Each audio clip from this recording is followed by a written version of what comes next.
Dolly, it's such a pleasure to speak with you. I love you in Triangle of Sadness, and I was blown away by your performance. So this is definitely a thrill to be chatting with you. Thank you, Megan. The pleasure and the thrill is mine. Thanks for having me.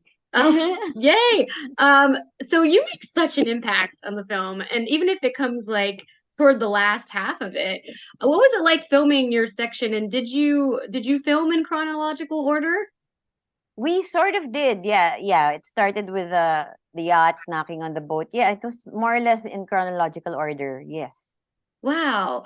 And as an actor, everybody wants screen time. Did you feel weird not to have like really your character really makes the impact toward the end. Did it feel weird, like kind of waiting for that to happen? Well, not really, not to me, because I felt like, well, as I was reading the script, I knew, I kind of saw the importance of Abigail coming out towards the end. So, yeah, of course, I wanted more screen time. I mean, I'm not gonna lie, I did.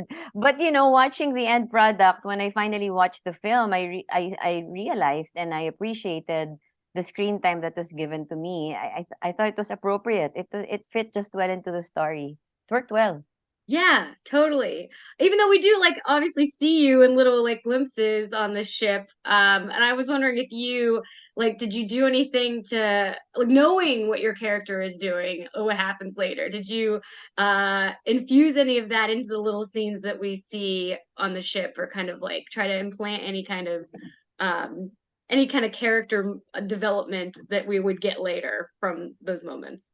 Yes, well, it took a lot of preparation on my end, working together with Ruben Osland, our director. So yes, everything was planned out, and but also nothing was really set in stone. We were always taking it by the day. We were planning the scenes by the day, and we would rehearse the day before, and we would talk about what we would do. So everything, we were all flexible, and we were all, because our main goal was to really get to the truth of the story, and to get to be as honest and as loyal to the truth as possible. And it was mostly a work in progress from a day-to-day basis until the actual day of filming, where we would still make adjustments. So yeah, it was a really long and a very a very stringent process, where we wanted to make sure everything was just in the right place.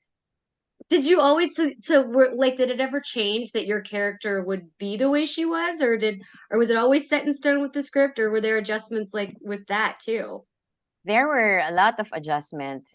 Like, for example, Abigail's age was very flexible. Ruben was willing to, make her as old or as young as as the actress who would play her. So it really depended on the actress. And yeah, no, nothing was really set on stone. Even the physical appearance of Abigail was not written on the script. There's no description of her on the script. It just, merely describes her position in the yacht, her job, and basically that's it. There was an age in the beginning. The age was 60, but Ruben was very open to adjusting to the age of the actress who would play her. That's great. That's really interesting. I love, so obviously let's talk about the island. Once, they have the ship has unfortunately, been attacked, and there are a few survivors. It's just like kind of shocking to watch. And what is Abigail's thought process as Paula starts bossing her around, and asking everybody to get water from the lifeboat? It seems like everyone else has resorted to the hierarchy from the yacht, but not Abigail. Yes, at that point in the boat, the lifeboat, where they knock on the door.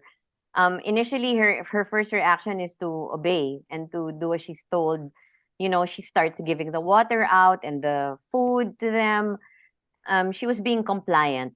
But then when she started observing that they weren't really taking the situation very seriously, that they were acting in their usual spoiled selves, feeling entitled and taking all that water and just, drinking it all like there's no tomorrow. That was the moment when Abigail really decided that no, we're all gonna die if we don't have a system, and I need to put a system in place. But her first plan of action was to take some food for herself, just to make sure that there's some left for her because she could see that they could just, consume everything without thinking, without a thought at all about their survival. So that's really the turning point for Abigail. That's when she decides that no, things have to change. She has to take the position of leader, and she's contemplating that at that point. But she doesn't really know how to go about it yet until she starts distributing the food in the scene that follows that. Did you ever have you ever watched Survivor? I feel like Abigail Yes. would just kill on that show. Well, maybe Yes. literally. She would pun unintended, but she would do really well. I feel She would definitely do well. Yes, and she'd probably even save how when they're made to do a challenge and there's a prize, there's food like pizza or burgers, she'd probably save some of that too. She's you're that, probably right. yeah, she's that That's smart. really funny. So she ends up gaining power and abusing it. Which is really interesting. Do you think that she was abused in a similar fashion to the way she essentially abuses Carl? Like why does she develop this relationship with him? I think that whatever happens in a person's environment is it's sort of like an endless cycle of repetition. So in whatever kind of environment we grow up in or that we're exposed to, we tend to mirror that kind of behavior. So I think Abigail is the same way. She was immersed in this society or this structure where people who have power abuse it. So to her, oh, this is a norm. This is normal. It's how it's done. Therefore, when I'm in power, and which she ends up being in power, she decides to abuse it in the same way because she sees it as a system that works. So to her, in her mind, she's not abusing her power. To her, it's just a normal thing. It's SOP, if you will. It's Yeah. it's it's a norm. So yeah, yeah, I don't think she intentionally did it with malice, and that's why she has that transaction with Carl, because she sees this as okay, this is what happens. Older men take advantage of younger women. Why can't an older woman take advantage of a young man? After all, he will also benefit from the relationship. So to her, it's a balance. To her, it's fair and it's just. Wow, that's really fascinating.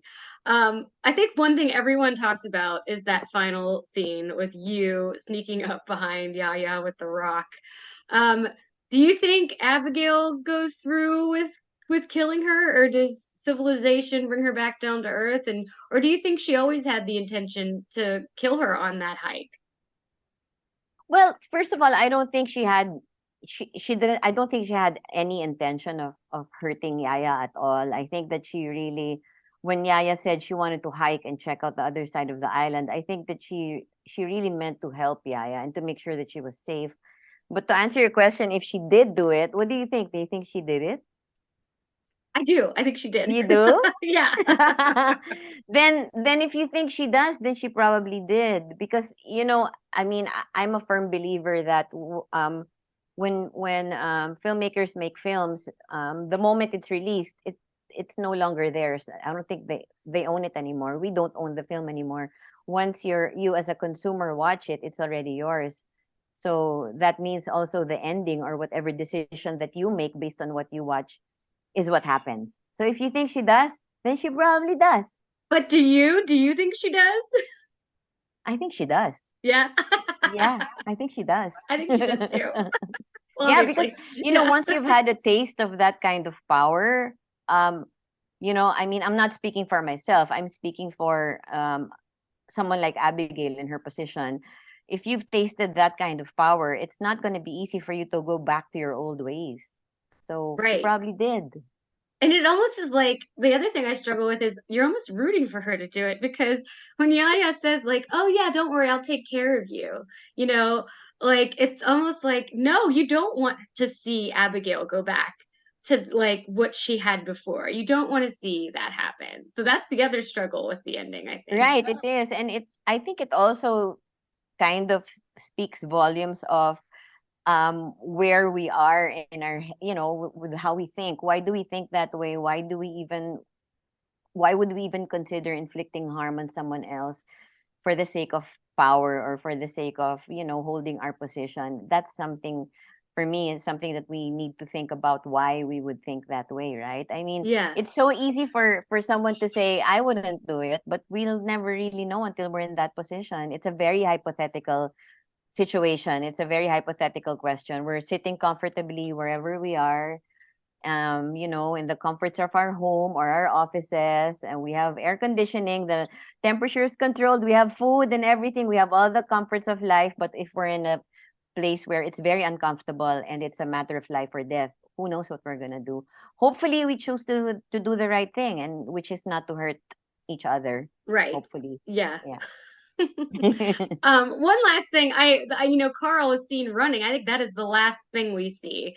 Yes. Do you think maybe he gets there in time to save her, or what do you make of that image too? I know that was like everybody I've asked, like, oh, I love this movie. They're like, what do you think of the ending? And that's like the other thing people always talk about is what does it mean for him running? Well, one thing I know for sure is that Carl is running back because he realizes that they may be in danger from each other or from the elements, and he decides that he made a bad choice of staying, and he decides to go after them.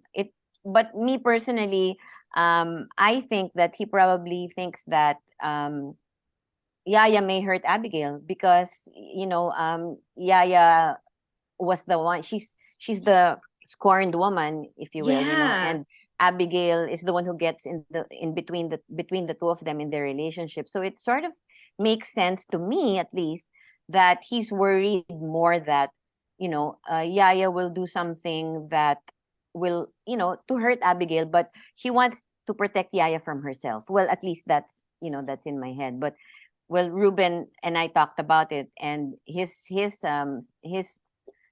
the reason why he added that scene is because he wanted to show that Carl was worried that that Abigail might hurt Yaya. So if you think about it, there are so many reasons, why Carl is running. It could be also that he's going to tell them that there's a vendor, someone's there, they're in civilization, and it's okay. We're gonna be fine. We can go home. So it can go many different ways. But for me, I really think that Carl wants to really protect them from each other, the two women from Wow. each other. Wow. This And has what been such a happens after that is already up to our imagination, right? Does he yeah. get to them or not? Maybe he does. If he does, then I hope he doesn't get hurt in the process, I know, right? you know. Yikes.